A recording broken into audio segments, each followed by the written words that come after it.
皆さんこんにちは、ボイチです。ディレクターさんこんにちは。私たちはこうしてまた会いに来ました。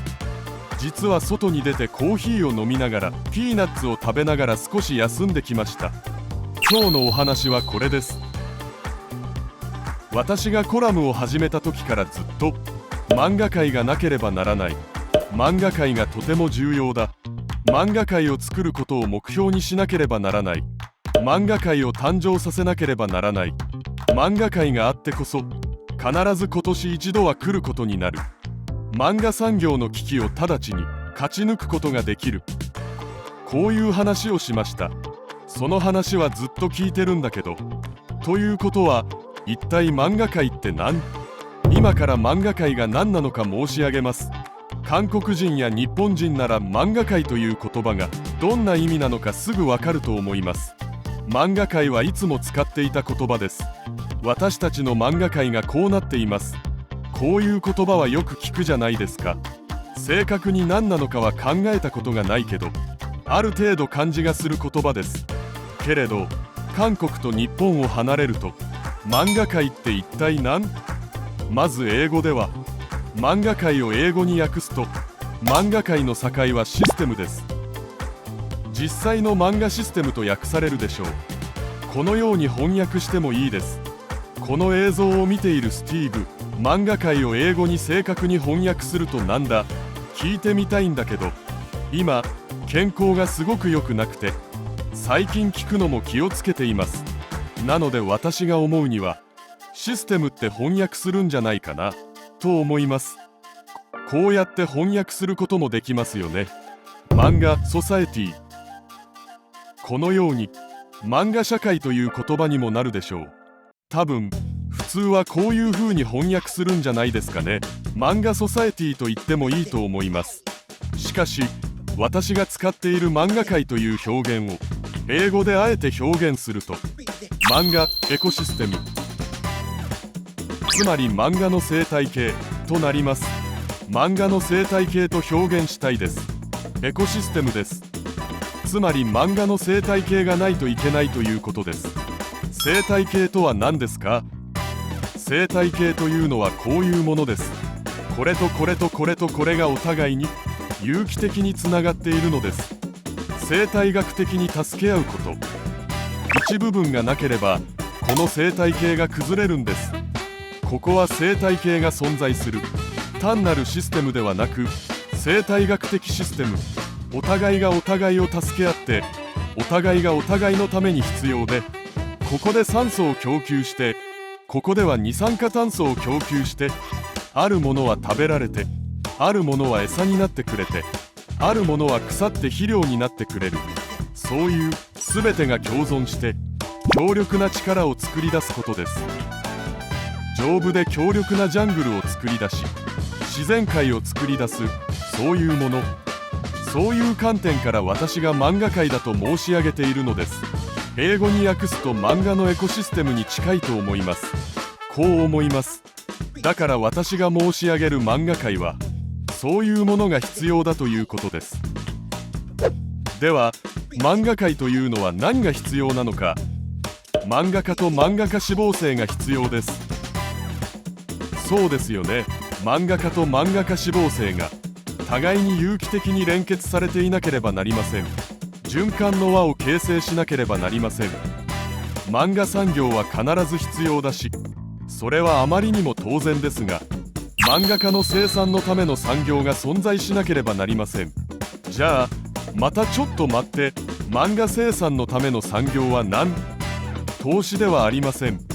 違います。それは漫画産業です。漫画プラットフォームというのは漫画産業です。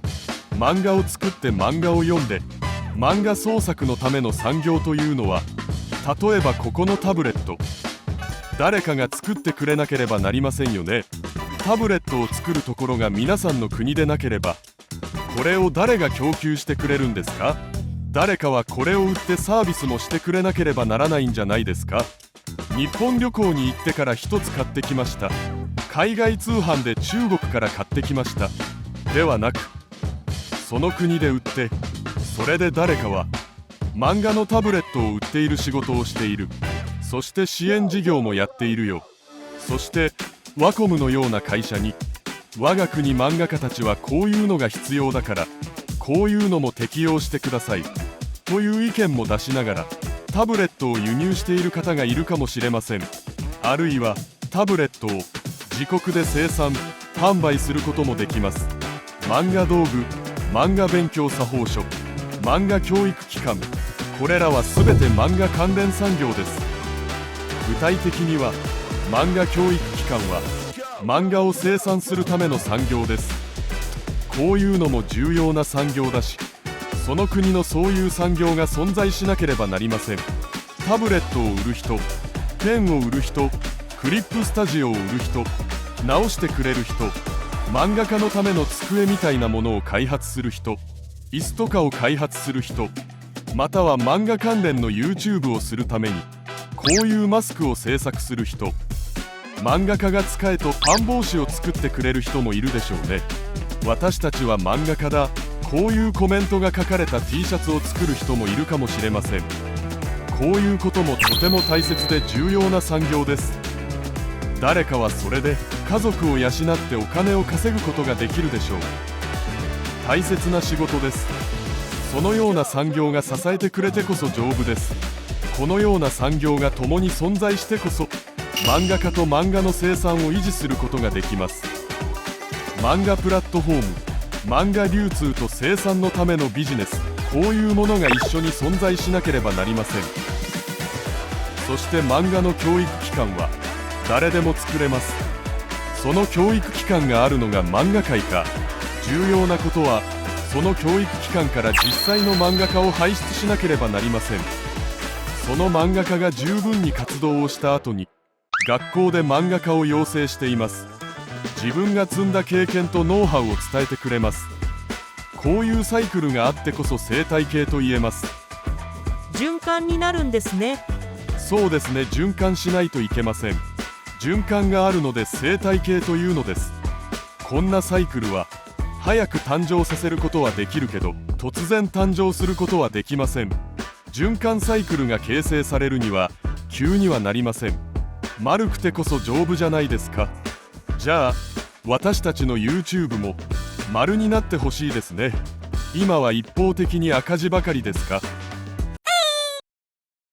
お金が入ってこれで投資もして循環できればいいんだけど、我々はただ今赤字です。しかし誰かが赤字を感受しなければなりません。ニュービジネスをするときはお金をつぎ込まなければならないのに、フロンティアは金を捨てることを意味する。あるいは私の大切な何かを投げ入れなければ、ただお金を入れてそれ以上稼いだらそれはビジネスです。フロンティアではありません。捨てることができてこそフロンティアなのです。だから赤字のせいでできません。ということはフロンティア放棄するという意味です。新しい市場を作り出さないという意味と全く同じ意味です。私たちのディレクターさんと赤字を出して努力を注ぎ込んで血と汗が出るほど YouTube を一生懸命やってるんですが、存在しない世界を構成し人を説得する、こんなことをしたくないと言ったら私たちはこれに関して何もしません。呼んでくださるところで漫画を描くでしょう。この作業についてディレクターさんと私がやることがすごくたくさんあります。私たちがここまでする理由は新しい世界が起こることを望んでいるからです。開拓者の思い出、フロンティアの気持ちでやっています。それでは漫画家志望生と漫画家が有機的につながっていなければならないというのは何か。漫画家志望生が漫画家を助けなければなりません。漫画家が漫画家志望生を助けなければなりません。勝手に上がって漫画家になるだろう。じゃあ私たちはつながってるんじゃないの？そうではありません。例えば私の父が私を産んで育てました。私が30年前に独立しました。一度も会ったこともないし、連絡もしたこともないし、行き来もありません。それではお父さんと私はつながっているんですか？普通はこんなものを、あなたは父と縁が切れたねと言います。それではお父さんと私が30年間つながっているためにはどうすればいいですか？ずっと連絡して会いに行かないといけませんね。そしてお父さんがくれるものもないと、息子もお父さんに何かしてあげないと、お父さんの家の垣根を私が直してあげます。父の車が20年になったから私が買ってあげます。こんなことがつながっているのです。だから漫画家志望生と漫画家を別に見るとつながっているわけでもないし、サイクルを作ることはできません。お互いに関心を持って支援し、漫画家は漫画家志望生を応援して教育して支援して、では漫画家志望生は何をすべきでしょうか？この部分がとても重要です。漫画家志望生は漫画家と漫画産業の発展のために国民として人間としての権利を履行しなければなりません。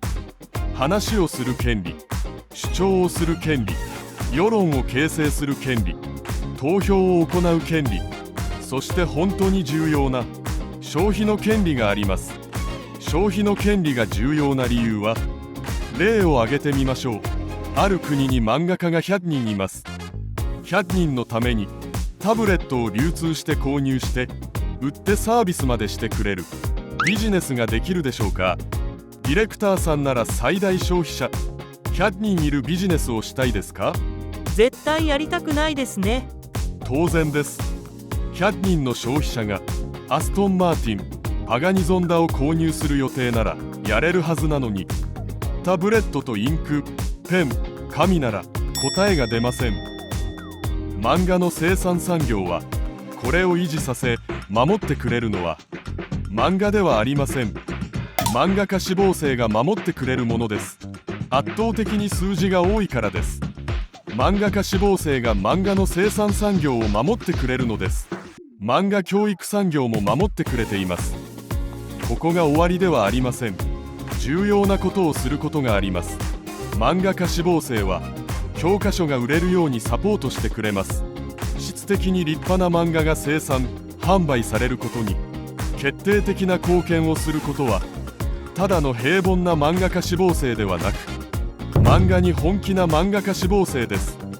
勉強もしないでゲームをしている漫画家志望生もあると思いますが、勉強も頑張って漫画について真剣に考える、そんな漫画家志望生が漫画と漫画家たちを守ってくれるのです。革新消費者なのです。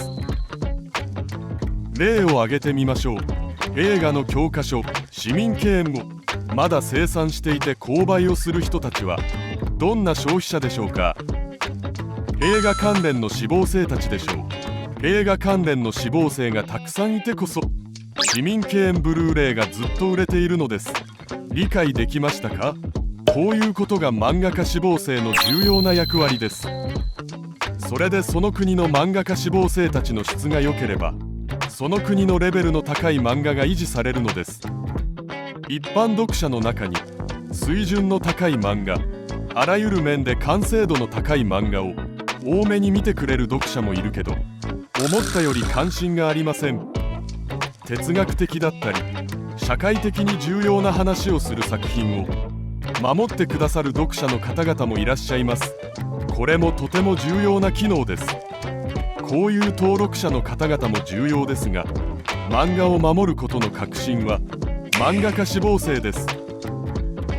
こういう多くの要素がお互いに噛み合ってよく維持され作られているなら、その国は漫画界が存在するのです。こうやってよく維持されているなら、漫画界に危機が来ても漫画家たちの声の力より漫画家志望生の声の力がはるかにパワフルなのです。数も多いし、若い子たちが自分の未来に自分が愛するもののために声を高めることなんだけど、大人なら目を背けられません。人間なら目をそらすことはできません。私のような50代のおじさん漫画家が叫ぶと、人間として顔を背けたくなるでしょう。でも18歳の漫画家志望生ボイチが叫んでいるなら、人間として関心を傾けなければならないのです。だからはるかに影響力も強いし、強力な力を出せます。だから漫画界が没落しても直ちに復活が可能なのです。それで漫画界は必ず必要だ、漫画界はこういうものだということを申し上げました。今回の映像はここまでです。ありがとうございます。